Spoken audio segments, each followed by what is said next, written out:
Welcome to social distancing story time for the 8th time. We're not running out of books yet, though.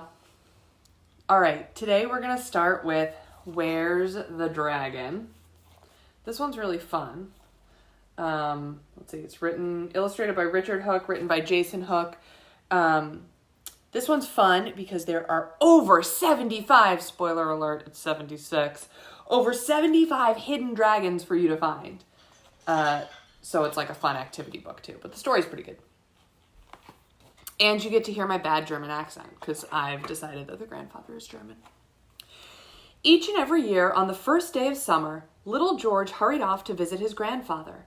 The old man had a dog named Meg and a workshop full of wonders. He could carve anything George asked him to.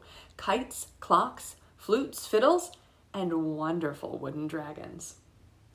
And as he carved, Grandfather told amazing tales about an enormous old dragon who lived in the mountains.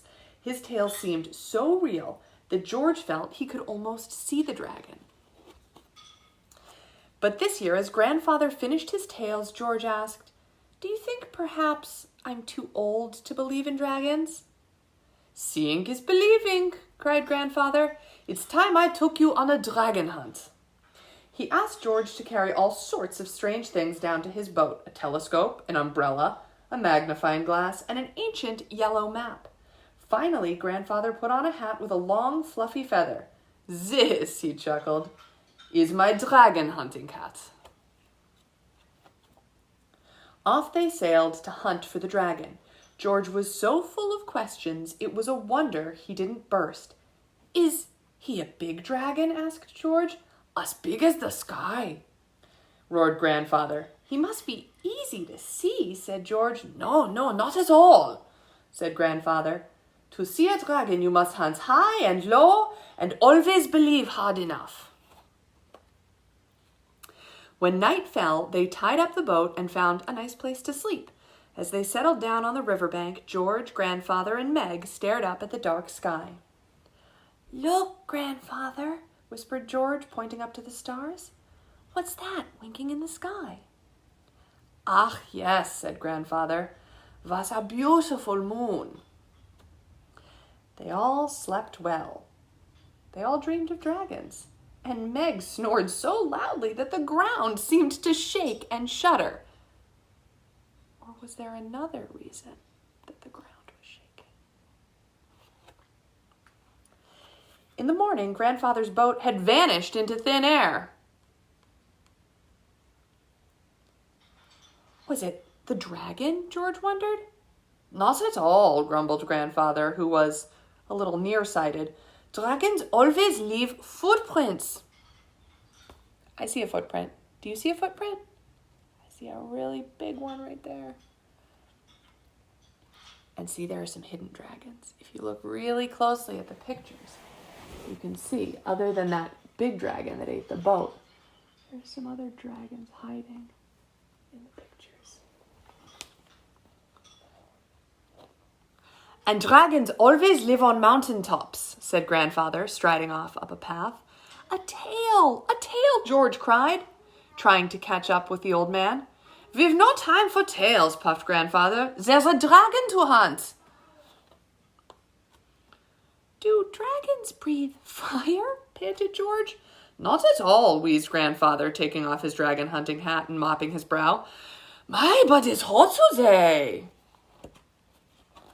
As they reached the top of the mountain, George was sure he believed in dragons. He pointed and shouted, "His eye!" "Yes, it is high," said Grandfather, who was a little hard of hearing. "Dragons always live up high." "The mouth!" shrieked George. "Our cave!" shouted Grandfather. "So that's where the dragon's hiding." And with that, he leapt into the darkness, waving his umbrella about his head. George yelled out. Meg barked. It was too late. Perhaps it was dragon hay fever. Perhaps it was a dragon cold. Most likely it was the long, fluffy feather on Grandfather's dragon hunting hat. Whatever it was, it made the dragon sneeze, a sneeze that shook the mountain. "Quite a breeze blowing," bellowed Grandfather as he somersaulted over their heads. The dragon hunt was over. Next year, we'll hunt higher and lower and believe even harder, cried Grandfather. Then we're sure to see the dragon. Of course, chuckled George, holding Grandfather's hand and winking at Meg. After all, seeing is believing. Can you believe Grandfather didn't see that big dragon? All right, next we've got Alexander and the Terrible, Horrible, No Good, Very Bad Day by Judith Viorst, illustrated by Ray Cruz.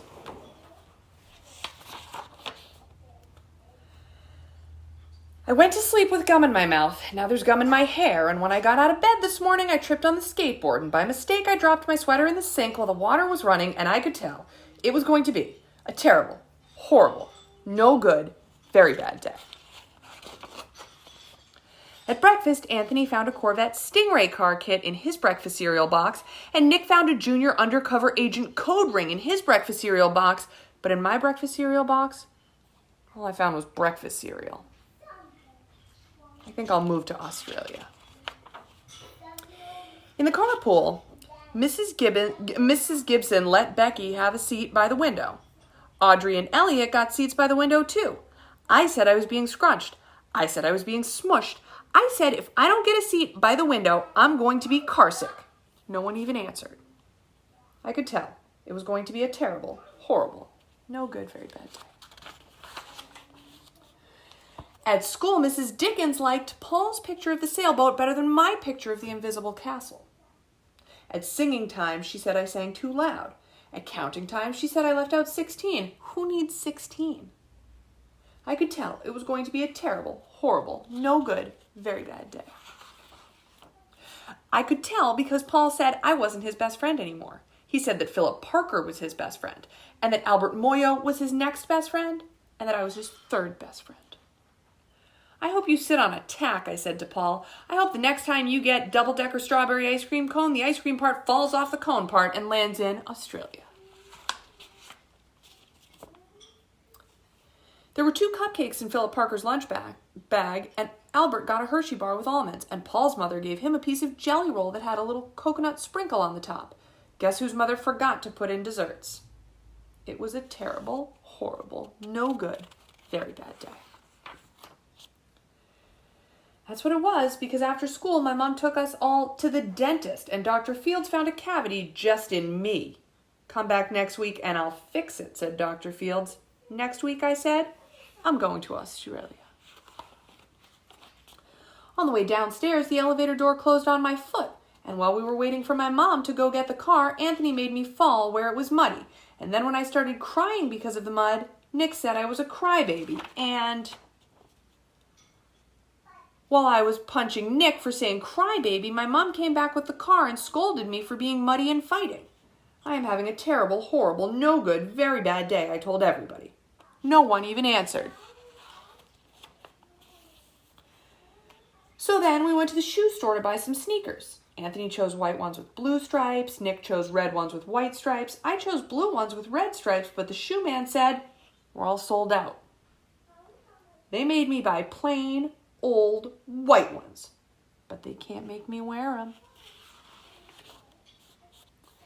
When we picked up my dad at his office, he said I couldn't play with his copying machine, but I forgot.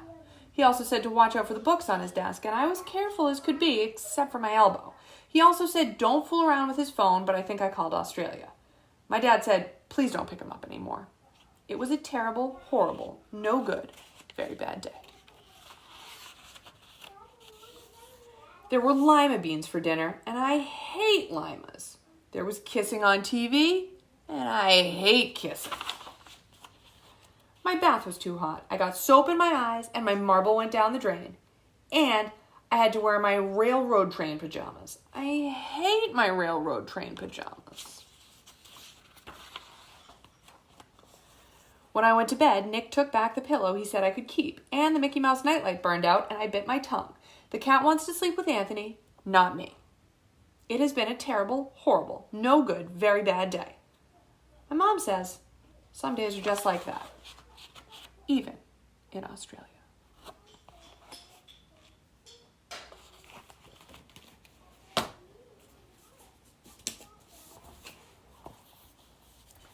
Run Wild by David Covell.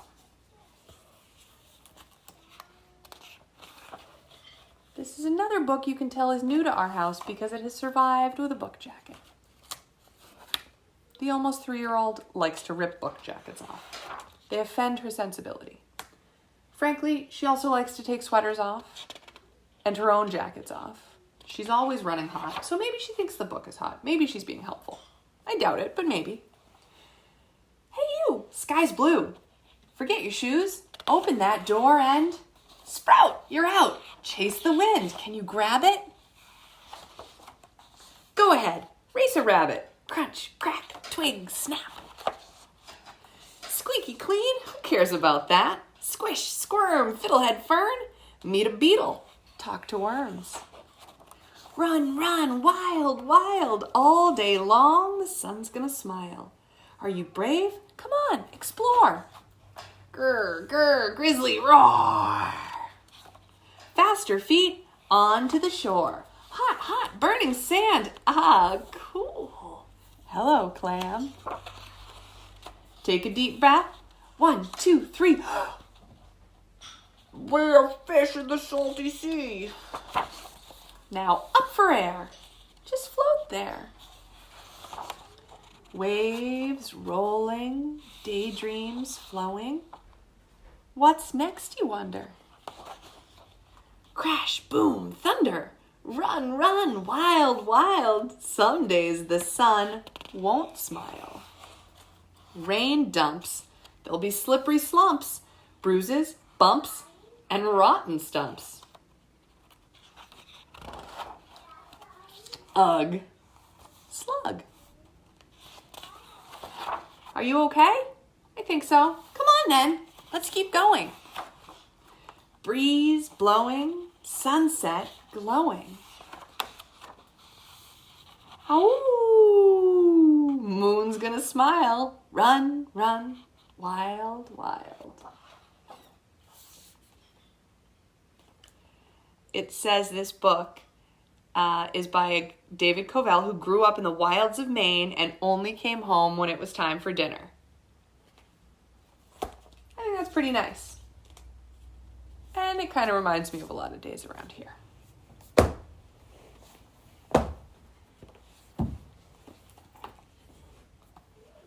Are You My Mother by P.D. Eastman. This is a book we got when Stasha was in my belly.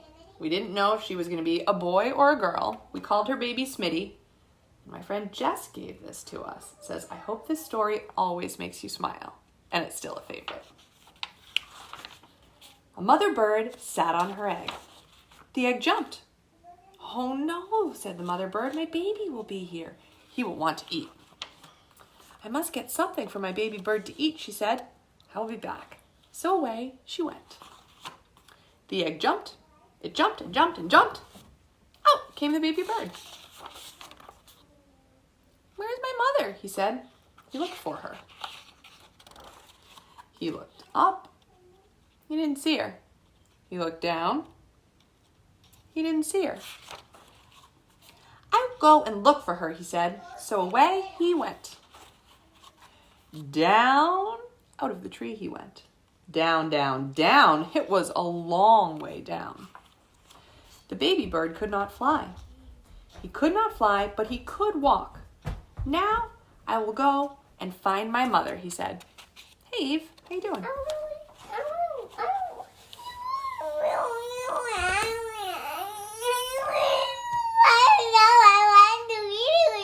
Okay, well, do you want to come sit here and read this one with me? Oh, bud. We can read it after again, okay? Okay, we'll read it again after. You want to come sit here? You want to sit on my lap? Okay. Come here. All right. Hold on. Let's reposition. Come here. Okay? Okay. You can sit here. You all set, bud? Okay. All right, so as a recap, mother bird, she's getting something to eat. The baby's born. He jumps out of the tree, and he's looking for his mother. Okay. The baby bird could not fly. He could not fly, but he could walk. Now I will go and find my mother, he said. He did not know what his mother looked like. That's his mom. Yeah, he went right by her. He did not see her. Wow. He came to a kitten. Are you my mother? He said to the kitten. The kitten just looked and looked. And that's so crazy. It did not say a thing. The kitten was not his mother, so he went on. Then he came to a hen. Are you my mother? He said to the hen. No, said the hen. The kitten was not his mother. The hen was not his mother, so the baby bird went on. I have to find my mother, he said. But where? Where is she? Where could she be? Then he came to a dog. And he jumped on the dog's head. He jumped on the dog's head and then he said, Are you my mother? He said to the dog. I am not your mother. I am a dog, said the dog. The kitten was not his mother. The hen was not his mother. The dog was not his mother. So the baby bird went on. Now he came to a cow. Are you my mother? He said to the cow. How, moo, could I be your mother? Said the cow. I am a cow. Good question. The kitten and the hen were not his mother. The dog and the cow were not his mother. Did he have a mother? I did have a mother, said the baby bird. I know I did. I have to find her. I will.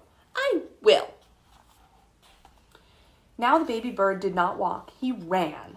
Then he saw a car. Could that old thing be his mother? No, it could not. The baby bird did not stop. He ran on and on. Is it moving? The car? I don't know. Now he looked way, way down. He saw a boat. There she is, said the baby bird. He called out to the boat, but the boat did not stop. The boat went on. He looked way, way up. He saw a big plane. Here I am, mother, he called out, but the plane did not stop. The plane went on. Was that his mother? No. No. Just then the baby bird saw a big thing. This must be his mother. There she is, he said. There is my mother. He ran right up to it. Mother, mother, here I am, mother, he said to the big thing. But the big thing just said, snort. That's a snort. Oh, you are not my mother, said the baby bird. You are a snort. I have to get out of here. But the baby bird could not get away. The snort went up. It went way, way up, and up, up, up went the baby bird. But now, where was the snort going? Oh, what is this snort going to do with me? Get me out of here. Just then, the snort came to a stop. A big stop. Where am I? Said the baby bird. I want to go home. I want my mother. Then something happened. The snort put that baby bird right back in the tree. The baby bird was home. Just then the mother bird came back to the tree. Do you know who I am? She said to her baby. Yes, I know who you are, said the baby bird. You are not a kitten. You are not a hen. You are not a dog. You are not a cow. You are not a boat or a plane or a snort. You are a bird, and you are my mother. Yes, it is. Yes, it is, mother.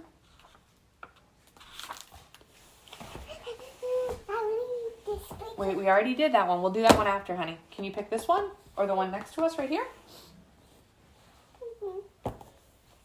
Which one do you want first? This one. Okay, come on. Come here. Is this one of your favorite books? This is one of your favorites. Yeah. This is Red and Lulu. It's from Lulu. Yep. Matt Tavares. Okay, here we go. We're going to start again. We're going to start Red and Lulu again. Sorry, anybody who was watching along. In the front yard of a little house, on the branches of a mighty evergreen, there lived a happy pair of cardinals. Why are you going to have to do that? Well, because it got knocked. Red and Lulu were happy in their tree. Their nests were always safe in its branches. Its shade kept them cool on hot summer days, and its evergreen needles kept them cozy when autumn winds howled. It was the perfect place to live all year long. Why does it keep falling? Stasha bumped it. But their favorite time of year by far was winter. Daddy will read in this book. Oh, Yeah. you are? All The right. family would decorate the tree with... Yeah, I okay. lost your car. Okay, let's listen. The family would decorate the tree with lights, and sometimes people would gather near and sing, "Oh, Christmas tree, thy leaves are so unchanging." Red and Lulu loved listening to the people sing about their tree. Sometimes they even sang along. One chilly morning, just as the cold months were starting again, Red went out to find some breakfast. Lulu stayed behind, tucked in the branches of their tree. And then what happened? I don't know. We just talked about it. Did the tree get cut down? Yeah. When Red returned, he could not believe what he saw. Their tree had moved. It was on its side, strapped to the back of a big truck. Red could hear the sweet sound of Lulu's song coming from inside the tree. And then the truck drove away. Red chirped frantically, telling Lulu to stay right where she was, telling her that he would be right there. They're driving on a big highway now. And now they're going over a big bridge. Where does it look like that bridge is going to take them? New York. New York. That's where Daddy used to live. Daddy and Mommy and you and your sister. Yeah. Red flew as hard as he could for as long as he could, but the truck was just too fast. Before long, Red lost sight of the tree. Still, he kept flying, trying to catch up. Soon he found himself in a strange place, unlike any place he'd ever been.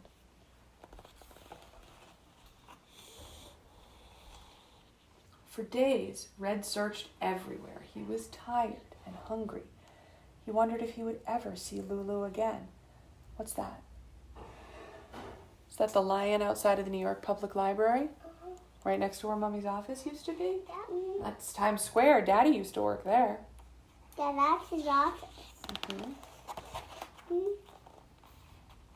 That looks like the top of the Empire State Building. That's where Daddy. Well, not the top. Only part of the top. Only part of the top. We used to be able to see that out our living room window. The snow reminded him of Lulu. He missed her so much he could almost hear the song they loved. Oh, Christmas tree, thy leaves are so unchanging. Wait, he could hear the song they loved. Red flew toward the sound. The voices grew louder and louder. Then he turned the corner.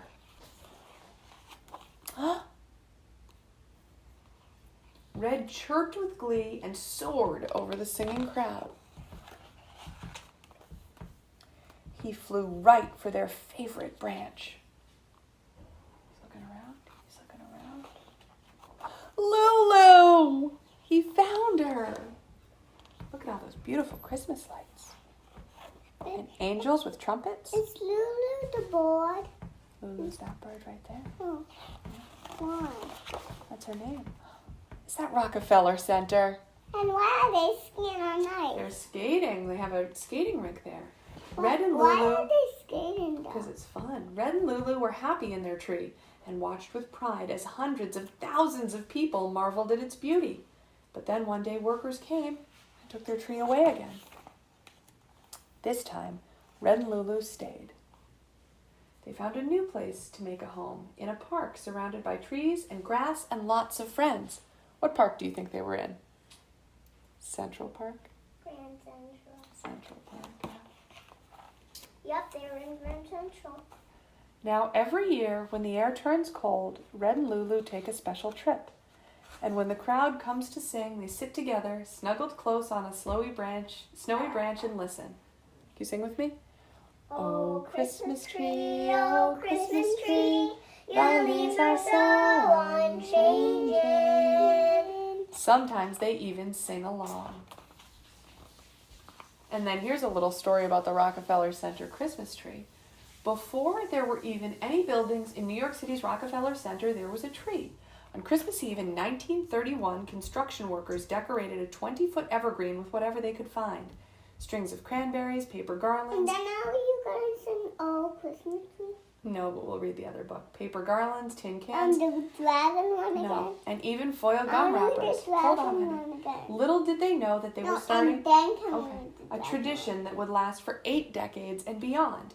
Now every year, the head gardener at Rockefeller Center searches far and wide for the perfect Christmas tree. The chosen tree is almost always a Norway spruce, a type of tree that's not native to the United States. Hold on, buddy.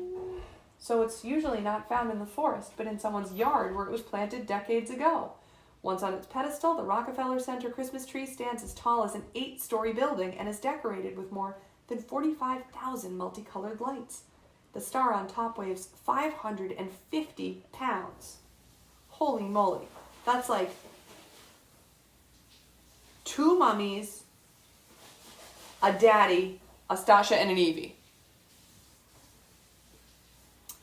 Every year on the first Wednesday after Thanksgiving, Be quiet. I'm sorry. 200,000 people pack into Rockefeller Center to watch the annual tree lighting ceremony, while millions more watch on television. Be quiet. I'm sorry about your ear, honey.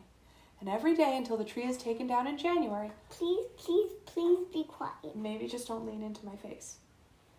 There we go. Okay, cool. Let's read Make Way for Ducklings. Do you want to go sit with Stasha? One again. Huh?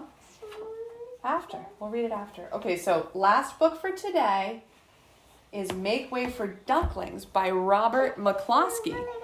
And this is a little bit of Massachusetts pride, right? This one's about Boston. And have we gone in to see the Ducklings statue in the garden? Right? Okay.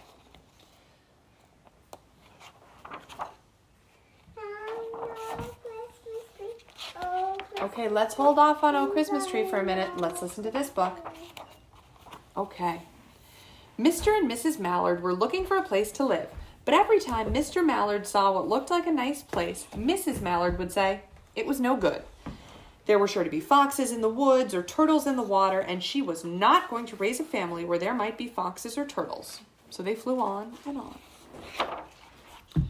When they got to Boston, they felt too tired to fly any further. There was a nice pond in the public garden with a little island on it. This is the very place to spend the night, quacked Mr. Mallard, so down they flapped. Next morning, they fished for their breakfast in the mud at the bottom of the pond, but they didn't find much. Just as they were getting ready to start on their way, a strange, enormous bird came by. It was pushing a boat full of people, and there was a man sitting on its back. Is that a boat, Stasha? Or is it a bird? Boat. It's a boat, that's right. Good morning, quacked Mr. Mallard, being polite. The big bird was too proud to answer, 'cause it was a boat. Because it was fake. But the people on the boat threw peanuts into the water, so the Mallards followed them all around the pond and got another breakfast, better than the first. I like this place, said Mrs. Mallard as they climbed out on the bank and waddled along. Why don't we build a nest and raise our ducklings right in this pond? There are no foxes and no turtles, and the people feed us peanuts. What could be better? Good, said Mr. Mallard, delighted that at last Mrs. Mallard had found a place that suited her.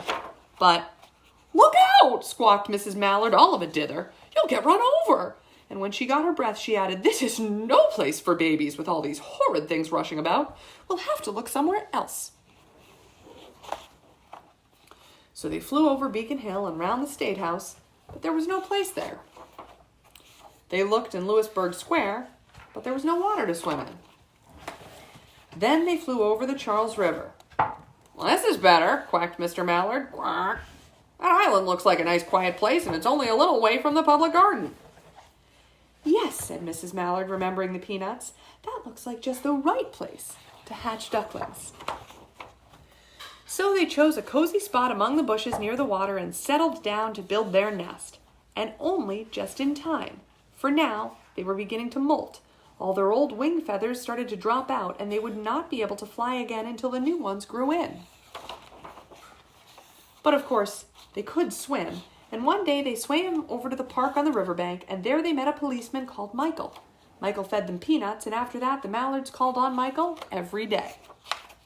After Mrs. Mallard had laid 8 eggs in the nest, she couldn't go to visit Michael anymore because she had to sit on the eggs to keep them warm. She moved off the nest only to get a drink of water or to have her lunch or to count the eggs and make sure they were all there. Can we count them? 1, 2, 3, 4, 5, 6, 7, 8, 9. Stop it. Don't. For the love of Pete. It was you. Yeah, guys, don't touch the couch. Okay? Okay. So are all the eggs there? All 8 eggs? They're all there. Okay. One day, the ducklings hatched out. First came Jack, then Cack, then Lack, then Mack and Knack and Whack and Pack and Quack. Mr. and Mrs. Mallard were bursting with pride. It was a great responsibility taking care of so many ducklings and kept them very busy. One day, Mr. Mallard decided that he'd like to take a trip to see what the rest of the river was like further on. So off he set. "I'll meet you in a week in the public garden," he quacked over his shoulder. "Take good care of the ducklings." "Don't you worry," said Mrs. Mallard. "I know all about bringing up children." And she did. She taught them how to swim and dive.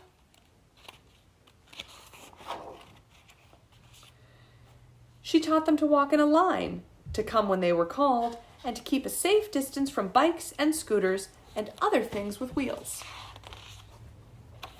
Bikes and scooters have wheels. That's right, they do. When at last she felt perfectly satisfied with them, she said one morning, "Come along, children, follow me."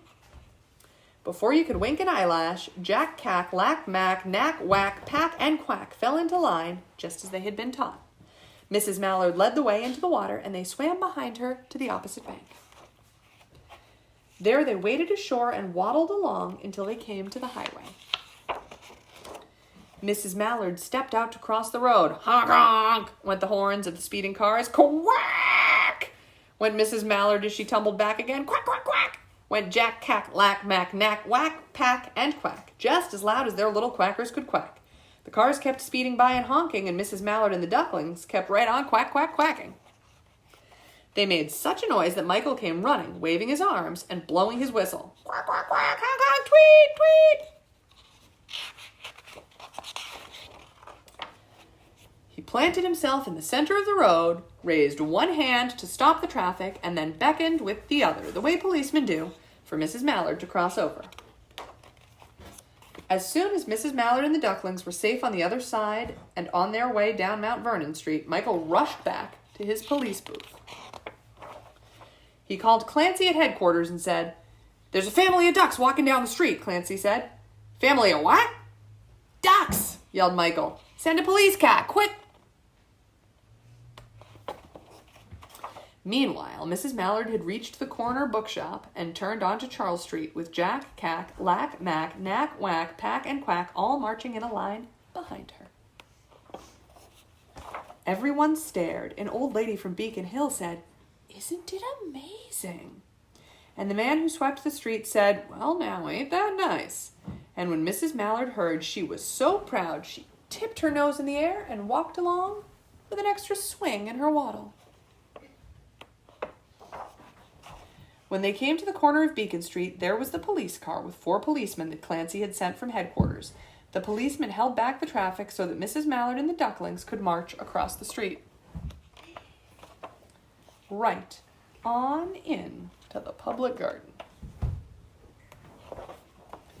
Inside the gate, they all turned round to say thank you to the policeman. The policeman smiled and waved goodbye. When they reached the pond and swam across to the little island, there was Mr. Mallard waiting for them, just as he had promised. Careful, little buddy. The ducklings liked the new island so much that they decided to live there. All day long, they follow the swan boat and eat peanuts. And when night falls, they swim to their little island and go to sleep. Well, you know what? The book just finished. So, hey, Eve, you want to say thanks for watching, guys? Sorry it got broken up into a couple of pieces. Hopefully we have fewer fallen cameras tomorrow. Thanks for tuning in. Bye. No.